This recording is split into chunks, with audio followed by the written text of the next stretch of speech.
लोगों की क्या है? सबसे बड़ा प्रतिक्रिया क्या जानते हैं? आज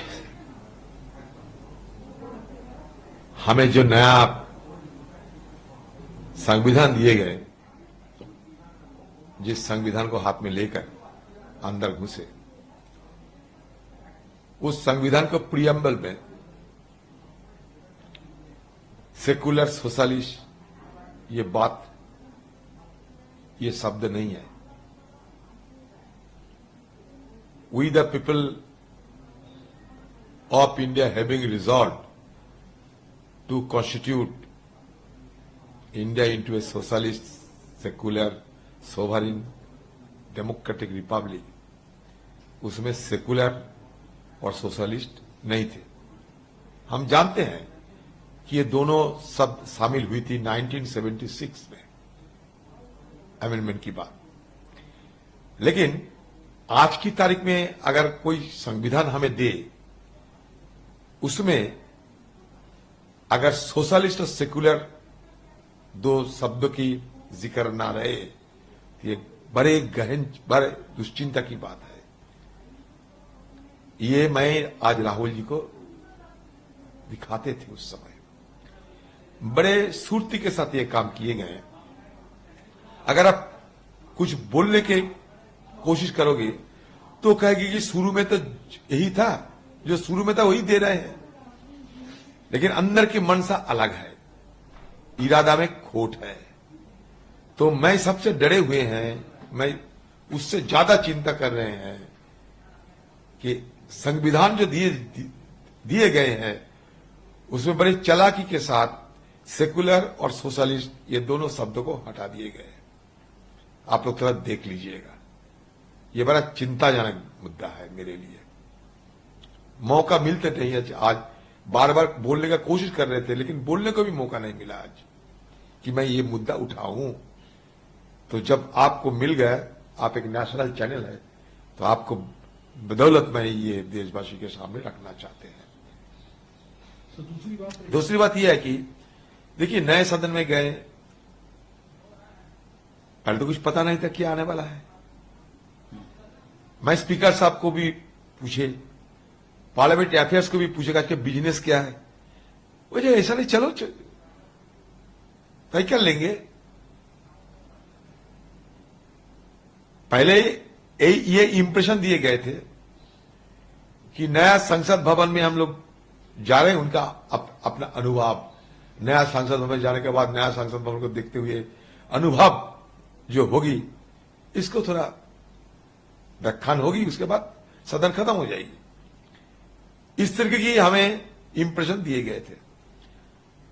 तो ही मुताबिक हम देखते हैं कि प्रधानमंत्री जी गणेश चतुर्थी से लेकर सिद्धि संकल्प क्या कहा, उनके जो मन में आए बोलने लगे। और जो भाषण प्रधानमंत्री जी नया सदन या पुराना सदन या G20 ये सेंट्रल जहां जहां देते हैं, सारे घुमा फिरा के एक ही बात, सिर्फ उनकी सारे बात शरण में हम लोग रख दिए हैं। बोलते ही पता चलते कि क्या बोलने वाला है प्रधानमंत्री, चाहे वो सेंट्रल हॉल हो, चाहे पुराना सदन हो या नया सदन हो, ये जाई भी हो। तो धीरे धीरे महिला के बारे में जब ज्यादा बोलने लगे तो मुझे लगा अच्छा, पेपर में जो बात आ रहे हैं उस की ओर जा रहे हैं। देखिए, ये पहली बार ऐसा तजुर्बा मुझे हुआ कि पत्रकारों से पता चलते सदन की बिजनेस के बारे में। दुर्भाग्य की बात है ये, मीडिया से पता चलते कि सदन में कौन सा मुद्दा आने की असर है, संभावना है, हमें नहीं पता चलते। नियमों के मुताबिक पहले हमें जानकारी देना चाहिए, एक दो दिन पहले सारे आना चाहिए कि क्या क्या इंट्रोड्यूस होने वाला है, क्योंकि इंट्रोडक्शन के समय हमें विरोध करने का भी अधिकार है, और विरोध करने के लिए उस विधेयक को ढंग से पढ़ना और कहीं कोई चूक है या नहीं वो भी हमें परख करने पड़ते। तो आप बताइए, प्रधानमंत्री जी अचानक बोलने लगे महिला आरक्षण बिल हम लाने की कोशिश करेंगे, तो उसकी पेशकश कर दी, इंट्रोड्यूस कर दिया। और उस समय हम कैसे ये बिल के बारे में जानकारी मिलेंगे? कहते कि सर डिजिटली है। अरे भाई, अचानक पुराना बिल्डिंग से नए बिल्डिंग जाकर डिजिटली कहां से क्या मिलेगा ना मिलेगा, ये तो पूरा हमें पूरा मतलब अंधेरे में थे एकदम। ऐसा तो घुटान सा लग रहे थे। अचानक गए, खुली हवा से चले गए पूरे गुफा में, तो ऐसा तो घुटान सा लग रहे थे। तो फिर डिजिटल की बात होते हैं, हमें अगर पहले बोल देते कि आप लोगों को लिए और कोई बिल वगैरह नहीं आएगा, जो देखना है डिजिटली देख लो और उसे देखते ही आप फैसला कर लो कि आपको राय क्या होगी। पहले से अगर बोल देता अच्छा होते, क्योंकि इतने सालों की हमारा जो आदत, जो नियमों को कानूनों को हम देखते हैं, उसमें सारे पहले हमें जानकारी मिलते थे। उसके बाद हम तय करते, मन बनाते, क्या क्या बोलना चाहिए, कैसे इनको विरोध करना चाहिए, तब हम सदन के अंदर जाते।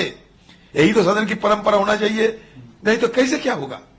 हम तो कोई तिलस्मी नहीं जानते, हमारे पास कोई तिलस्मी नहीं है, कोई जादू नहीं है कि क्या आने वाला है। मोदी जी की मन की बात क्या है, मोदी जी देश की लोगों को मन की बात बोलते हैं, मोदी जी की अपना मन की बात क्या है, उसका जानकारी हमें नहीं है। तो इस तरीके से सारे विपक्ष को झांसा देकर, मैंने जरूर ये बात कहूंगा, सारे विपक्ष को झांसा देकर हमें गुमराह करने की कोशिश की और बाहर आके उनकी मंत्री, महिला मंत्री अनाप शनाप निहायती बेजुल बात करने लगे। मैडम को कैसे पता चलेगी कि आज बिल आने वाला है? एक नंबर, यह बिल की पेश होना और बिल को पास होना, मतलब पारित होना, दोनों में फर्क है।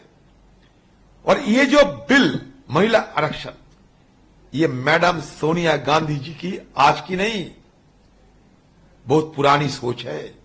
यूपी के जमाने में ये सोच को साकार करने के लिए, उनकी सपने को साकार करने के लिए बिल की रूप से हमें पारित भी कर दिए थे राज्यसभा में। आपको शायद जानकारी होंगे 1993 में राजीव गांधी जी के सपनों को साकार करने के लिए, आपको याद है 73rd और 74th संविधान को संशोधन किए गए थे।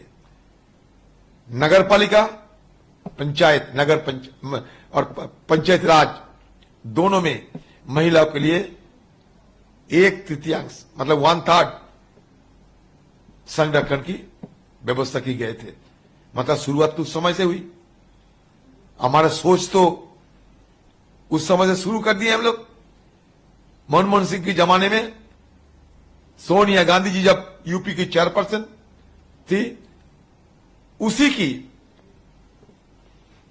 रिकमेंडेशन के मुताबिक हमारे जो यूपीए के चेयरपर्सन, उनकी जो कमेटी, मतलब सरकार के साथ तालमेल करके जो कमेटी बनाए गए थे, इसके तहत उस समय ये बिल पारित हो चुके थे। तो हमारे दिलचस्पी है इसलिए कि ये बिल हमारे ही पार्टी के नेत्री मैडम सोनिया गांधी की सोच की एक उपज है। लेकिन सर, अमित शाह जी ने ये कहा कि जब आप भाषण दे रहे थे, कहा कि आपके भाषण में त्रुटि है, फैक्चुअली एरर है कि ये बिल लोकसभा जब 2014 में खत्म हो गई, उसका उस सेशन कंप्लीट हो गया, तो राज्यसभा में भले ही आपने पास कर लिया, लेकिन लोकसभा के अंदर वो बिल कहां ठहरता है? वो तो अपने आप बिल खत्म हो जाता है। तो आप कैसे कह सकते हैं कि बिल अभी भी तो सबसे पहले बात यह है कि कम से कम अमित शाह जी तो ये स्वीकारा कि राज्यसभा में ये बिल हम लोग पारित कर दिए थे। इसका मतलब काम तो हम आगे निकाले थे, साबित होते उनकी बात पे। और मैंने ये कहा कि ये जो बिल ये जीवित है, ये लंबित नहीं, क्योंकि बिल के बारे में सबको जानकारी है। राज्यसभा लोकसभा क्या कहीं इस बिल पे लेकर कहा क्या चर्चा हुई, सबको जानकारी है। जानकारी के मतलब इस बिल को लेकर सबको मालूमात है, जीवित है, लंबित नहीं। जानते हैं कि सदन जब ठप होते जाते ये नहीं रहते, लेकिन जीवित तो जरूर है, सबको जानकारी है। जानकारी है इसलिए ना अमित शाह जी ने कहा कि राज्यसभा में तो पारित हुई थी, इसका मतलब अमित शाह जी के ये जानकारी है, मतलब जीवित है ये मुद्दा। अगर ये हम तो ये नहीं कहा, अब देख लीजिए ऑन रिकॉर्ड पे कि ये लंबित है, परे हुए लंबित है, लंबित नहीं हो सकते। अमित शाह जी ने सही कहा, लंबित नहीं हो सकते क्योंकि ये डिजॉल्व मतलब खत्म हो जाते, लैप्स हो जाते हैं, लेकिन जीवित तो जरूर है। आप जीवित हो, आप मृत नहीं। उम्र हो सकता है आपको, अब जीवित हो, आपकी मौत नहीं हुई। तो आपने ये भी उन्होंने कहा कि आपने ये बोला है कि लोकसभा के अंदर पेश किया था यूपीए ने ये बिल, तो ऐसा कभी नहीं हुआ, वो बताएं। नहीं, मैंने कहा ये 1996 में ये तो सरकार खुद कहते हैं, उस वक्त आपने समय का जिक्र नहीं वो हमें प्रधानमंत्री जी खुद कहे, अटल बिहारी वाजपेयी के जमाने में शुरू मतलब ये प्रयास किए गए थे, 90s में इसका प्रयास हुई थी। अब देखो ना, मैं वो भी व्याख्यान दिए हैं। आखिरी सवाल सर आपसे ये कि आप लोगों का स्टैंड क्या रहेगा जब डिस्कशन इसके ऊपर शुरू होगी? क्या आप लोग इस बिल को सपोर्ट करेंगे? हालांकि ये बिल हमारे ही तो बिल है ना, और हमारे कांग्रेस वर्किंग कमेटी की मीटिंग में भी ये बिल सदन में आए, पारित हो, हमारी तरफ से ये मांग रखे गए। और इसके साथ साथ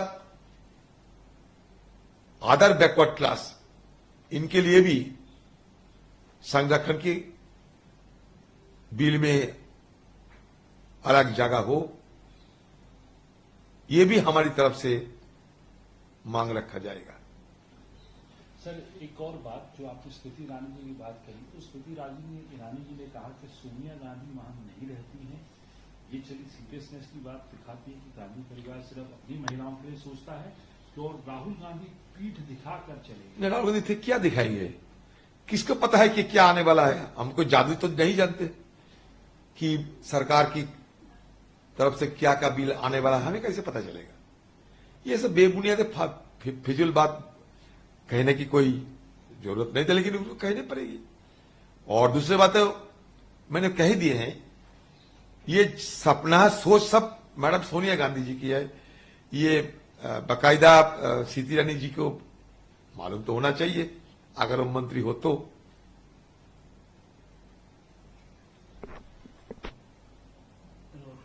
सर आप लोग जो इस बात का आप कह रहे हैं कि टाइमली नहीं मिला बिल, लेकिन बीजेपी कह रही है कि कांग्रेस विरोध की इस बात का कर रही थी, बड़ा दुर्भाग्यपूर्ण बात है, यूनानिमसली इस बात। अच्छा, बात यह है कि मोदी जी और बीजेपी पार्टी की अगर इतना दिलचस्पी ये महिला आरक्षण में अगर रहते तो लगभग 9 साल तो गुजर चुके हैं ये लोग सत्ता पे।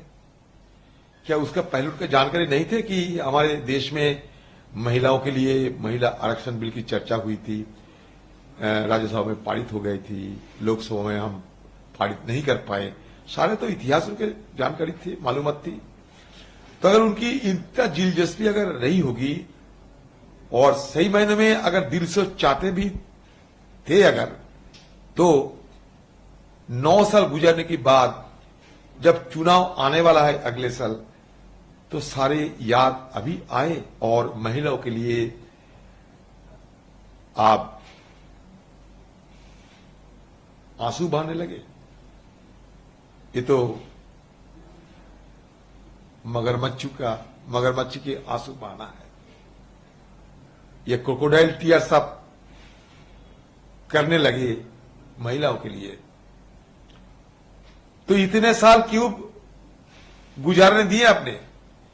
किसने आपको रोका था कि महिला संरक्षण बिल अभी नहीं लाया जाए? किसने रोका था आपको? जब सारे देश में मांग उठ गए हैं, कांग्रेस की अगुवाई में सारे देश में हर स्टेट में महिला आरक्षण के लिए जब मांग उठा रहे हैं हम लोग, सदन के अंदर सदन की बाहर विपक्ष हर तरफ से जब ये मांग रख रहे हैं तो ये सरकार को ये नींद टूटी और अभी खुद को बचाव करने के लिए वो भी तोल मोल तरीके से, हां या ना तरीके से ये बिल को